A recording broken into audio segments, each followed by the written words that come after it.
स्थानिक स्वराज्य संस्थांच्या निवडणूक आरक्षण सोडतीवर तायवाडेंनी नाराजी व्यक्त केली आहे। ओबीसींवर अन्याय केल्याचा तायवाडेंनी दावा केलाय।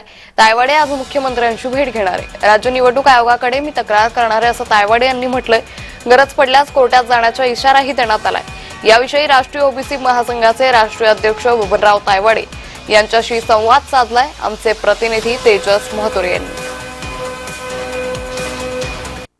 स्थानिक स्वराज्य निवडणुकीच्या पार्श्वभूमीवर राष्ट्रीय ओबीसी महासंघ हे न्यायालयात जाणार आहे, कारण त्याचे आरोप आहे की कुठेतरी ओबीसी आरक्षण जे आहे तो कमी झालेलं आहे। आम्ही आपल्यासोबत थेट बोलण्यासाठी आहेत राष्ट्रीय ओबीसी महासंघाचे राष्ट्रीय अध्यक्ष डॉक्टर बबनराव तायवाडे। सर, काय सांगाल? आपण न्यायालयात जाणार आहे, न्यायालयात धाव घेणार आहे, आता काय आपली भूमिका असणार आहे संदर्भात?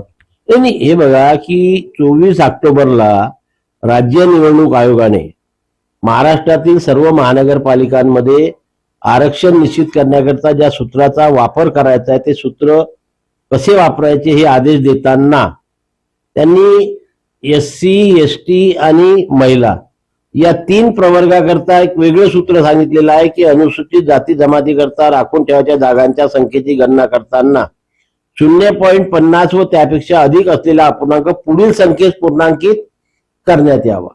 म्हणजे जसं फॉर एक्झाम्पल समजा 19.63 आलं त्याला 20 समजा, 17.52 आलं तर त्याला 18 समजा, अशा वरचा आकडा।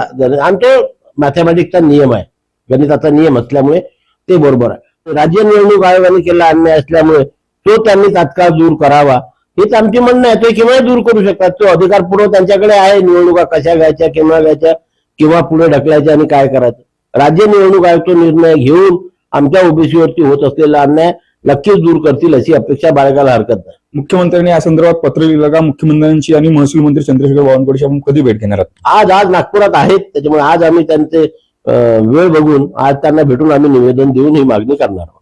आपण जर बघितलं असेल तर स्थानिक स्वराज्य निवडणुकीची आहे आणि अशावर ओबीसीवर अन्याय झाल्याचे मत जे आहे ते बबनराव तायवाडे यांनी व्यक्त केलेलं आहे। तेजस महतोरे, जय महाराष्ट्र न्यूज, नागपूर।